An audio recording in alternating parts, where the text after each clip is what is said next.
जब आप इमोशनली किसी पे डिपेंडेंट हो जाते हो तो आप बिना चाहे हुए उसको चाबी दे देते हो आपके माइंड के कंट्रोल की। ठीक है, तो आपको यह समझने की जरूरत है कि अगर वो पर्सन, मान लो ऐसा ना हो लेकिन अगर वो पर्सन किसी और के साथ भागा या किसी और के साथ सोया तो आपकी हालत धज्जियां उड़ जाएंगी। वेरएस अगर आपकी खुशी आपने पहले ही ढूंढ ली है, एक ऐसा सोर्स ढूंढ लिया अपने अंदर से जहां से आपको मल्टीपल, जहां वो बेसमेंट, घर पे ही कुआं खोद दिया है, वो बेसमेंट आपके पास पड़ा हुआ है चीनी का, शुगर का, तो क्या होगा कि रहना है रहो, नहीं भाड़ में जाओ। अब आप कैसे रहोगे? देखो, अब आप घर में 6-6 महीने अकेले रह सकते हो। आपको जंगल छोड़ दिया जाएगा अगर आपको खाने सर्वाइवल की टेंशन नहीं है, आप अकेले रह सकते हो। आपके साथ ये दुनिया रहे या ये दुनिया आपको छोड़ दे, आप अकेले रह सकते हो, आप खुश रह सकते हो। तो ये जो है, ये इमोशनल डिपेंडेंसी जो लोगों को है ना, ये बहुत ही खराब चीज है आजकल। मेरे लिए इंपॉर्टेंट ये इसलिए है क्योंकि इस एज में मैंने झंडा गाड़ दिया। आज मेरी लाइफ में कोई है या नहीं है, मेरी खुशी पर उसका कोई असर नहीं पड़ता है। आज मैं देखता हूं यूथ को अपने ही उम्र से, अपने से छोटे से कम उम्र में और अपने से ज्यादा उम्र में और अपने से खुद के उम्र के लोगों को मैं खुद देखता हूं, रात भर इंस्टाग्राम पे एक्टिव नाउ उनका दिखाता है। चाहे लड़का हो चाहे लड़की हो, वो ढूंढ रहे हैं, पता नहीं क्या ढूंढ रहे हैं किसी को। ढूंढते रहो, लगे रहो। अब ऐसा नहीं कि ढूंढना नहीं है, मैंने भी बहुत बार ये जाके देखा रिलेशनशिप में। ठीक है, तो आपको भी अगर मेरी बातें समझ में नहीं आ रही हैं तो आप रिलेशनशिप में जाओ और एक बार नहीं, 2 बार नहीं, 4 बार जाओ, 5 बार, और उसके बाद फिर इस वीडियो को दोबारा देखना। क्योंकि आप जब तक अपने आप को दिखाओगे नहीं कि देख ये है पार्थ सिंह, ये रिलेशनशिप है, आज मिल गई ना तेरे को वो लड़की जो तुझे चाहिए थी, ये है, अब बता क्या करेगा?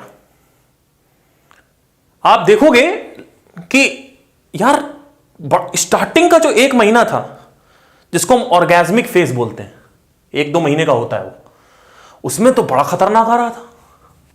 लेकिन अब क्या हुआ कि धज्जियां उड़ना चालू हो गई। धज्जियां उड़ना मतलब क्या? बोर हो रहा है। वो कहीं और लगी हुई है, वो कहीं और लगा हुआ है, कहीं और, क्योंकि खुशी वहां पे एग्जॉस्ट हो गई। तो अब आप जो खुशी है वो कहीं और ढूंढने लगोगे।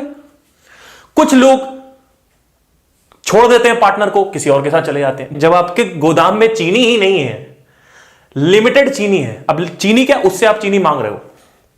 हाँ भाई, मैं तुमसे प्यार करता हूं, तुम मुझे चीनी दो, तो उसने चीनी दे दी। इनिशियली ऑर्गेज्मिक जो फेज है ना रिलेशनशिप का, जो मैंने अभी आपको बताया, वो यही होता है, चीनी का आदान प्रदान चलता है। एक दिन होता है चीनी खत्म हो जाती है, ना उसके पास चीनी है ना उसके पास चीनी है। अब अगर ऐसा हो जाए कि आपके पास गोदाम भरा पड़ा है, तो क्या होगा? आप सिर्फ उसको ही नहीं चीनी दे सकते हो, आप पूरी दुनिया को चीनी दे सकते हो। You will be love, you will not ask for love.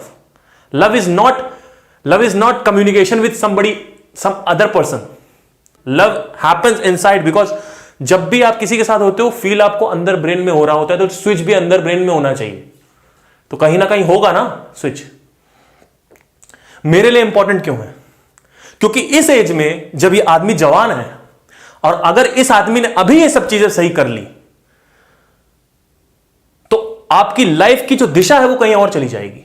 क्योंकि आज अगर आपको यह लगता है कि रिलेशनशिप में खुशी है, तो आप भागते रहोगे बेवकूफों की तरह। आप भागते रहोगे, आप रुकोगे ही नहीं। आप एक को छोड़ोगे, 1 साल के लिए पॉज लोगे, मुझे नहीं करना है, ये सब रिलेशनशिप बकवास चीज है। फिर आपका माइंड वापस कुछ अंदर से खचर पचर करेगा, फिर आपको भगाएगा रिलेशनशिप की तरफ। फिर अगर किसी से शादी हो जाएगी, फिर जॉब में प्रमोशन के लिए भागते रहोगे, सोचोगे कि 10 लाख सैलरी हो जाए तो वहां पे मजा आ जाएगा। उसके बाद ऐसे भागते रहोगे, पता नहीं कहां भाग रहे हो, सब कुछ यहीं पे। क्या भाग रहे हो? इस दुनिया में कुछ भी आप हासिल कर लो, आपको खुशी नहीं मिलेगी। यह मैंने 27 साल की उम्र में डिस्कवर कर लिया है। और एक्चुअली 27 तो मैं बोल रहा हूं, वैसे तो मैंने 2 साल पहले ही कर लिया था, 25 में। पैशनेट वर्क भी कोई करोगे, उसमें भी आपको खुशी एक टाइम के बाद मिलना बंद हो जाएगी। आप इंस्टाग्राम पे दिखा सकते हो सेलिब्रिटीज की तरह, देखो मैं कितना खुश हूं, मेरी लाइफ ये है। कुछ नहीं होता, मुझे पता है क्या है सबकी हालत। आज मैं अगर अंधेरे कमरे में 6 घंटे बैठा रहूं तो मुझे मजा आ रहा होता है। आज मुझे किसी भी नशे की जरूरत नहीं है, किसी भी इंसान की जरूरत नहीं है। अगर मैं चाहूं, अगर कोई मुझसे शादी करता है तो वो दुनिया का सबसे खुश नसीब आदमी होगा, क्यों? क्योंकि मुझे उससे कुछ नहीं चाहिए। क्यों? मेरे पास गोदाम खुला हुआ है।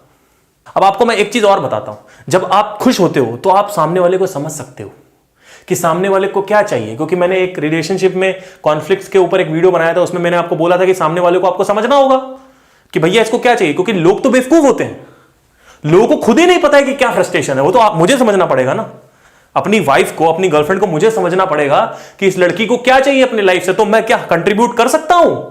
अगर मैं कंट्रीब्यूट कर सकता हूं तो इसका प्यार मेरे लिए और ज्यादा बढ़ जाएगा, क्योंकि मैंने वो समझ लिया है जो इसको चाहिए और वो मैंने दे दिया है। ये होता है लाइफ। इसको बोलते हैं रियल विजन ऑफ लाइफ, जो कि 99% लोगों ने घटिया कंडीशनिंग खुद की तो कर ही ली है और अपने बच्चों के भी कराए जा रहे हैं। बच्चे भाग रहे, एक्टिव नाउ, इंस्टाग्राम पे active now, what the active now people are sitting in, है ना, all the time active now.